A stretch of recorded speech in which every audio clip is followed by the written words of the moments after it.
Employees have been entering and working in confined spaces for many years. Most of them return safely, but many do not.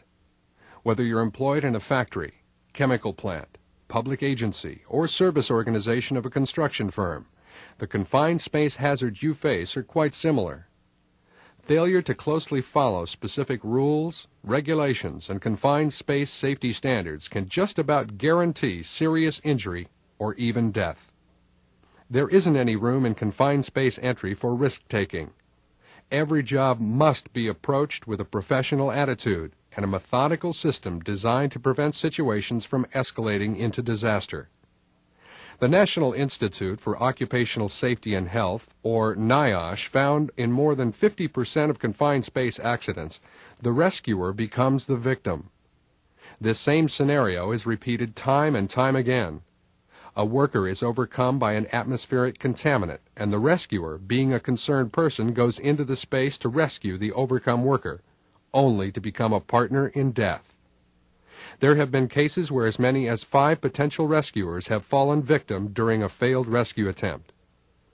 NIOSH also found that very few organizations provided any type of written procedures or training specific to confined space entry.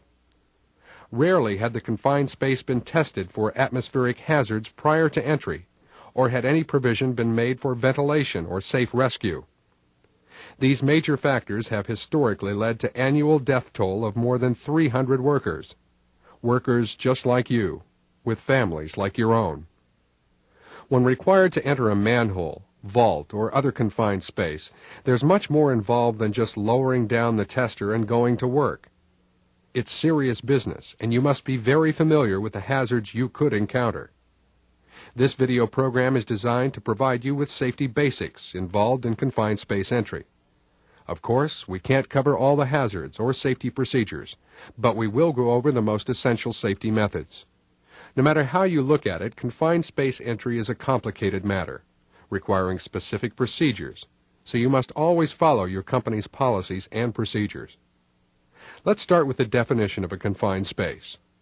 The Occupational Safety and Health Administration Standard 1910.146D defines a confined space as any area which is large enough and so configured that an employee can bodily enter and perform work and has limited or restricted means for entry or exit.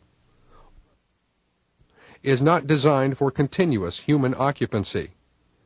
By this